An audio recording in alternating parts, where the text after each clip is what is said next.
Estamos aqui hoje, tão natural quanto a luz do dia. Olha a iluminação natural, o que ela faz, entendeu? As coisas que ela adiciona pro cenário, tudo. Olha que agradável. Conforto, casa, luz. Não é uma luz solar vívida, forte, porque hoje está nublado aqui na cidade do Rio de Janeiro, mas é uma luz agradável. Aquela luz quando você levanta, toma seu cafezinho e pensa, pô, acho que hoje eu vou sair de casaco, entendeu? Não posso esquecer o guarda-chuva. Hoje o clima está assim por isso. Portanto, a iluminação está assim. Hoje a gente vai falar de um mangaka que é muito desconhecido da população, e de uma obra que também é muito subestimada dele. É uma obra que de uma pessoa desconhecida já é pouco falada. De quem que eu tô falando? Qual é o mangaka que eu tô falando? É o Junji Ito, gente. É um mangaka muito desconhecido. Eu vou compartilhar agora um pouco do relato que eu escrevi no meu TCC, que na fila do Junji Ito, na fila para entrar no evento, todo mundo que tava lá, eu cheguei às 6 da manhã, eu cheguei 5 e pouco da manhã para conhecer o Junji Ito na fila da CCXP, e eu mesmo assim eu não consegui. Todas as pessoas que estavam na fila queriam conhecer o Junji Ito. Tinham crianças de 12 e 13 anos que convenceram a mãe a faltar a aula só para ver o Junji Ito. E aí eu penso nisso, o poder dos mangás é uma parada muito avassaladora, sabe? Porque normalmente a gente associa muito com ele também ter uma adaptação em anime, e aí isso o fazer explodir. O Junji Ito tem adaptações de anime? Sim, tem, mas elas são... Esquece isso daí, entendeu? A de Uzumaki começa bem, o primeiro episódio é muito bom, mas aí depois eu sinto que dá uma degringolada meio maroto. Mas enfim, o que eu quero dizer com isso? O Junji Ito, ele se tornou tão pop, não só no Brasil, no mundo inteiro, que eu acho um caso muito interessante mesmo. Eu cheguei a escrever sobre a experiência Junji Ito no Brasil, quando ele veio para CCXP, como é que foi uma confusão. E eu teci críticas à época, o que eu acho que devia ter sido feito, como é que isso devia ter sido organizado, etc, etc, mas nos anos que se passaram, a gente teve Chris Claremont, que também foi meio caótico, mas ano passado a gente teve uma coisa bem mais organizada, uma coisa bem mais civilizada em relação a filas, em relação à organização. Eu digo isso tanto dessa CXP quanto do Pipoca Nanquim, que foi quem trouxe, por exemplo, o The Matties, entendeu? E aí foi infinitamente mais organizado. E eu tô falando isso, eu vou falar de um quadrinho dele. Antes de mostrar o quadrinho, eu queria mostrar meu crachá que chegou, da Panini Point. Olha que bacana, gente. Deixa eu ver se foca. Focou. Olha que bacana, gente. Eu coloquei como obras favoritas da Panini Providence, o que é verdade. O Watchmen também é verdade. Chainsaw Man, Attack on Titan. E eu ia colocar Jojo. Só que eu pensei, pô, não posso deixar mais mangá do que quadrinho, que aí senão fica feio pra mim, entendeu? Aí eu falei, cara, vou colocar um quadrinho do Batman. Qual quadrinho do Batman? Eu pensei, Batman chamando. Eu falei, não. Quero colocar um negócio. Se eu colocar Batman chamando, vamos chamar de nerd. Eu vou colocar Batwoman do Greg Hooker. Aí eu coloquei. Como é que é o nome? Eiketeia? Eu não lembro o nome da história, eu esqueci o nome. Porque eu não sabia, eu só conheço aquela história como Batman do Greg Hooker, Batwoman do Greg Hooker. E aí depois eu descobri que o arco tem um nome, graças ao querido Fernando do Carioca Comics. Um salve aí pro Carioca Comics, sigam ele lá no Instagram. Depois vou barganhar com ele um crossover entre os cariocas. Mas enfim, aí o cara chato ficou assim, bonitinho, com a Power. Por quê? Porque eu tenho a tatuagem dela aqui, ó. Mas enfim, vamos direto ao assunto que eu tô enrolando até agora. Censor, um quadrinho que eu considero muito pouco falado. Das obras do Junji Ito, eu considero uma obra muito pouco falada. O Junji Ito, ele normalmente trabalha mais com contos, e ele tem casos, sim, de fazer histórias um pouco maiores fechadas. Nós temos... Uzumaki é uma exceção à regra, mas nós temos Gyo, que eu adoro. O ritmo, a nojeira, é uma história que a cadência da história eu acho muito boa. Temos Gyo, temos a estrela... Eu não sei como é que traduziram o nome. Remina, o planeta Remina. Nós temos Black Paradox, entre algumas outras coisinhas ali também. Tomie também é um caso um pouco à parte, porque são meio que histórias pequenas que fazem um todo. Esses casos eles têm uma narrativa a se seguir e o que é priorizado é a narrativa, entendeu? Todos aqueles capítulos, todas aquelas partes fazem parte de uma grande narrativa. E não são só pequenas historinhas, porque o Junji também faz isso, ele faz pequenas historinhas que acompanham todo no final. No caso de Censor, tem um pouquinho disso, mas eu sinto que é menos. Porque a gente tem um pouco do que do Uzumaki, de tipo, a bizarrice, as espirais afetam a cidade, no sentido de, tipo assim, a personagem principal, ela vai afetando o redor dela. E por causa disso, coisas bizarras vão acontecendo. Mas aqui a gente tem meio que seguindo uma linha narrativa, seguindo uma jornada. Essas coisas vão acontecendo por onde ela vai passando e a gente vai acompanhando essas etapas da jornada dela. Então eu sinto que é uma espécie de intermédio. Você vê que ele não é tão grande, mas ele é grande, mas ele não é tão grande assim comparado aos outros mangás do Pipoca e Nanquim. Eu paguei 30 e pouco nele, eu não pago. Eu só pego as coisas de Pipoca e Nanquim, mangá especificamente, eu não gosto de pagar R$40 no mangá. Eu não gosto. E aí eu normalmente do Pipoca e Nanquim eu pego por um preço bacana. Todos os que eu peguei deles, que foi, tem os do Junji Ito, que eu vou ver se eu consigo ler aqui, qual é que é. O Encanamento que Geme, Cidade das Lápides, Beco, Mortos de Amor, Moeda do Desertor e o Estátuas Sem Cabeça. Eu peguei todos eles por tipo 38, 39, sempre por esse preço. No limiar, na fronteira. Mas, cara, os mangás de Pipoca e Nanquim são alguns dos mais bonitos do Brasil. Eu queria ter um em mãos da MPEG. Eu considerei começar a Hajime no Ippo, mas eu pensei que o Ippo eu não sei se eu vou fazer agora, se eu for fazer. Porque eu gostaria de fazer Baki. Se eu fosse para fazer um mangá enorme, eu faria Baki. Porque eu sou apaixonado por Baki. E o Ippo é bacana e tal, é boxe, é muito bacana, é muito bem feito, mas eu acho que eu vou esperar Baki sair para eu ter esse investimento a longo prazo em uma obra, nesse sentido, entendeu? Mas os mangás, aí eu digo isso por quê? Porque eu queria poder avaliar o mangá da MPEG em mãos, assim. A New Pop faz ótimos mangás, a TBC faz ótimos mangás, a Panini, depende. Mas recentemente eles têm acertado nos mangás com contracapa, com os redores e tudo. Eles têm acertado nesse sentido. Mas aqui eu vou mostrar pra vocês. Isso aqui é uma sobrecapa. E você tira, cara, essa edição é linda. Linda, linda, linda de morrer, assim. Foi esse, inclusive, que eu fui levar pro Junji autografar. Só que, infelizmente, não consegui. Aguardo que ele retorne para o Brasil. Quando o mangá tem sobrecapa, ele não precisa... Quando uma obra tem sobrecapa, ela não precisa ter orelha. A gente concorda nisso. Então, a gente tem essa edição lindíssima. Preto e dourado é uma combinação que eu acho que funciona de forma espetacular. Aqui uma lombadinha. E aqui de trás do mangá. Essa edição é linda, linda, porque tipo, ela é meio metalizada, sabe? E essas coisas em dourados, eles são meio metalizados.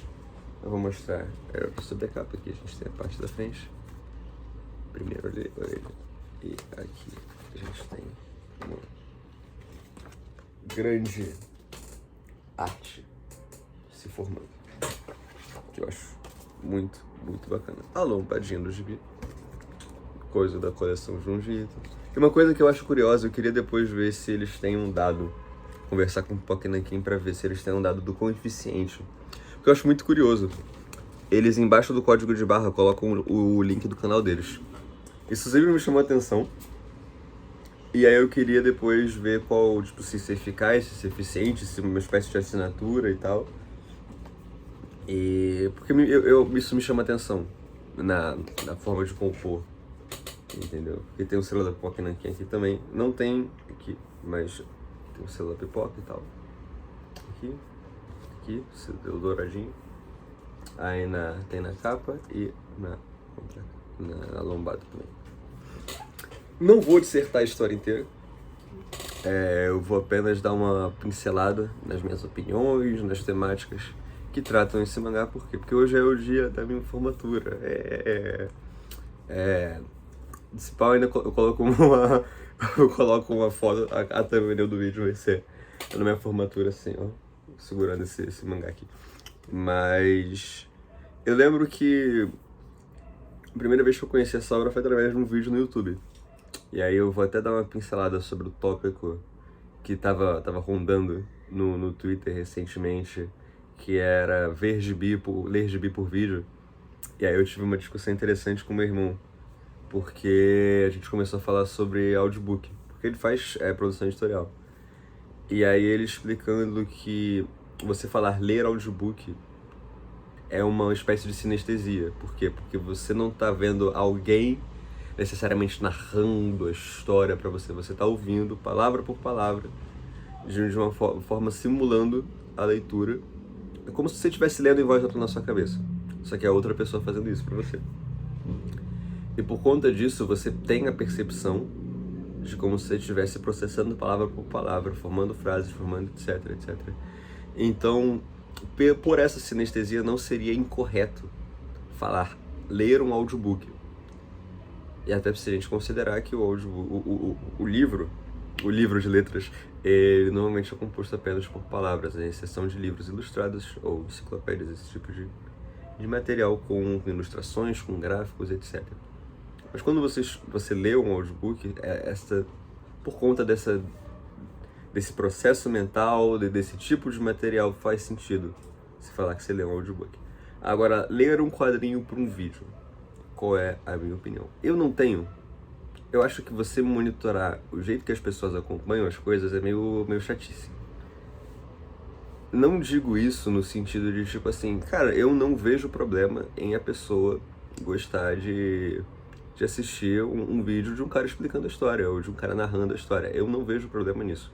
Teve uma época da minha vida que eu até consumia mais assim, eu consumi tinha um canal, não lembro o nome do rapaz agora, mas ele fazia The Boys. E aí eu lembro que eu acompanhei a primeira temporada da série, eu fui ver os vídeos dele narrando a história de The Boys, que ele traçava as diferenças da série pros momentos, etc, etc, etc. Eu achava interessante. Quando eu acabei de ver os vídeos, eu falei, tá, definitivamente eu nunca vou ler The Boys. E não é porque eu já consumi a história, não é por isso, é só porque não me interessou, tipo, ler aquele material, consumir aquele material daquele jeito, entendeu? E aí não desceu pra mim. Eu não sei se o meu ódio pelo Garfienes vai me permitir ler The Boys algum dia, imagino que não. Mas ódio, não falando sério, Garfienes, eu não odeio você, tá? Pelo amor de Deus, estamos aqui, fechamento, eu e você, Garfienes, aqui, ó. Mas o que eu quero dizer, eu não vejo problema em a pessoa consumir uma história de um jeito que ela se sinta mais confortável. Óbvio que eu sou sempre a favor de você tentar fazer as pessoas lerem mais, principalmente quadrinhos, que é a coisa que eu sou completamente apaixonado. Mas se a pessoa não tiver afim, tiver uma dificuldade, tiver uma coisa e preferir uma outra linguagem para ter acesso àquela história, óbvio que não vai ser a mesma experiência, gente. Pelo amor de Deus, não é a mesma coisa. Como é que você vai ter a experiência de uma virada de página, de acompanhar quadro a quadro, de uma sequência narrativa que é pensada para isso daqui? No vídeo, isso não existe, gente. A gente concorda em relação a isso. Então, eu não... o termo ler quadrinhos por vídeo não faz sentido, porque não é a mesma coisa de um audiobook. Mas você está acompanhando ali uma forma de narrativa, alguém comentando, alguém narrando, alguém descrevendo, isso, etc. Mas não é a mesma experiência. Ao mesmo tempo que eu não acho que é uma experiência nula, uma experiência ruim. Não acho que a gente tenha que crucificar, entendeu? Não acho que o povo do Comic Twitter tenha que crucificar quem vê esse tipo de vídeo, quem consome esse tipo de conteúdo. Mesmo que você ache raso, vazio, poxa, é uma pessoa tendo acesso a uma história que ela gostaria. E talvez isso sirva como um gatilho para ela começar a ler a história, começar a buscar a história, começar a correr atrás da história. Porque tem muitas vezes esses vídeos, eles deixam passar coisas que a gente capta na nossa leitura. A gente fala, pô, por que tal pessoa deixou esse detalhe passar? Não tinha percebido isso. Quando eu ouvi o vídeo e fui ler a história depois, eu não tinha percebido isso, entendeu? Aí eu fui ler a história e aí isso fez mais sentido pra mim. Pô, não gostei que esse detalhe passou, etc, etc, etc. Não acho que uma experiência anule a outra.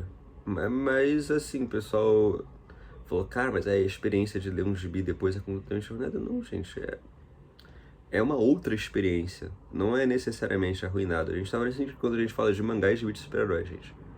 Não é como se você fosse ver um vídeo de 10 minutos resumindo do inferno, que aí você não vai ter graça. Quando você lê a história, você vai saber de tudo. Não é a mesma coisa, é um gibi de super-herói, entendeu? Mas aí eu queria aproveitar pra falar um pouquinho sobre isso.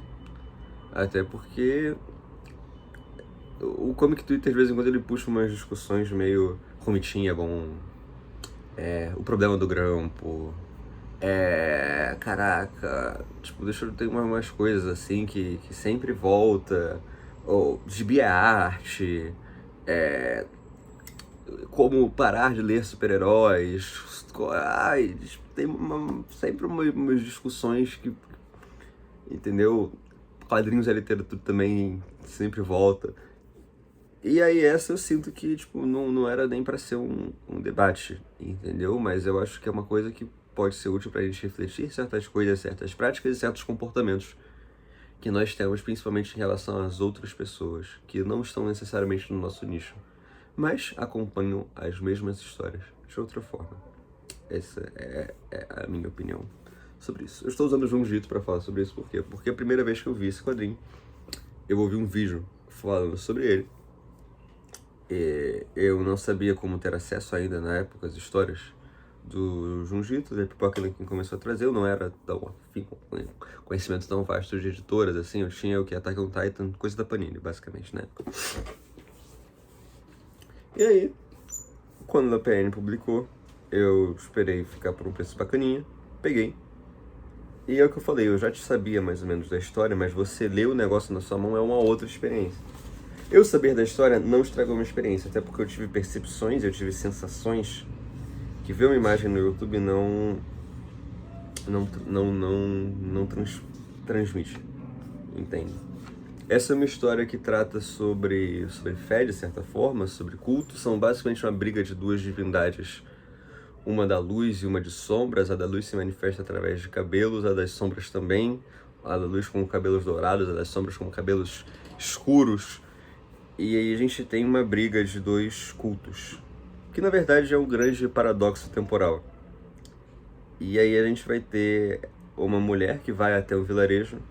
Quando ela chega nesse vilarejo, ela é recebida por o pessoal que está sempre cultuando as coisas, etc. A menina presencia então um fenômeno onde chove cabelo na cidade. E aí ela vê essa chuva de cabelos do pessoal, tudo cheio de cabelo dourado. E aí ela vê essa chuva, vê a figura divina saindo da montanha e vendo esses cabelos dourados. Entendeu? E aí ela desperta como se fosse uma espécie de messias, etc. E aí a gente tem uma página que eu lembro que essa parte me marcou bastante, assim, no sentido de cosmicismo, porque ela é uma história muito cósmica do Junjito, onde a gente tem essas pessoas desse vilarejo numa espécie de transe, procurando pelo seu Deus, viajando no cosmos de forma onírica, assim, e aí eles encontram uma figura bem ao longe, aqui assim, como se fosse o centro de um olho. Eles vão se aproximando, vão nadando através dela. Você vê que ele usa coisa negativa aqui para fazer as pessoas, como se fosse uma coisa de realmente um estado de transe. E aí a gente vê a entidade maligna virando a página, que assim, os cabelos dela arrastando as pessoas para a escuridão, assim. E aí quando você vê, elas já estão meio que misturadas no cenário. Tem coisas muito bacanas nesse gibi, e aí a personagem desperta em um invólucro de cabelos dourados, e ela também contendo esses cabelos dourados, sem entender mais ou menos o que aconteceu, como se ela fosse uma espécie de messias daquele culto que desapareceu, porque eles foram capturados por essa figura sombria. E a gente tem algumas boas bizarrices aqui, tá? Tem umas coisas bacanas, tipo um cérebro de nuvens, tem os insetos suicidas, tem a questão Tem uma parte que é um rapaz que ele vê ela nos seus sonhos, ele começa a pensar nela, e aí por ele pensar nela, os sentidos dele ficam mais aguçados pra ele, só que aí literalmente os sentidos dele ficam mais aguçados até que ele explode. Tem umas coisas muito bacanas aqui das bizarrices que o Junji Ito coloca, que eu falei, a parte dos insetos suicidas é muito incômoda. A gente tem aí depois depois dessas duas historinhas, a parte que realmente entra mais pro culto em si, pra questão do cosmicismo, a figura, cadê? Deixa eu ver se eu acho que é a parte onde eles estão nesse cérebro voador, um negócio muito bizarro, assim. Cadê?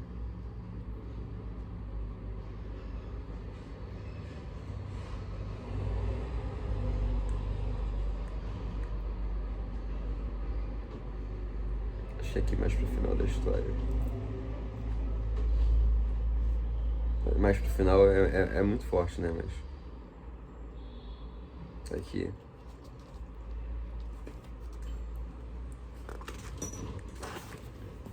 E aí eles são levados para esse culto, eles são sequestrados, aí tem uma figura que tem a cara toda envelopada e tal. Um rapaz que tem a cara toda envelopada. Cadê? Ele tá tentando se comunicar com essa deidade maligna que tá nos confins do universo.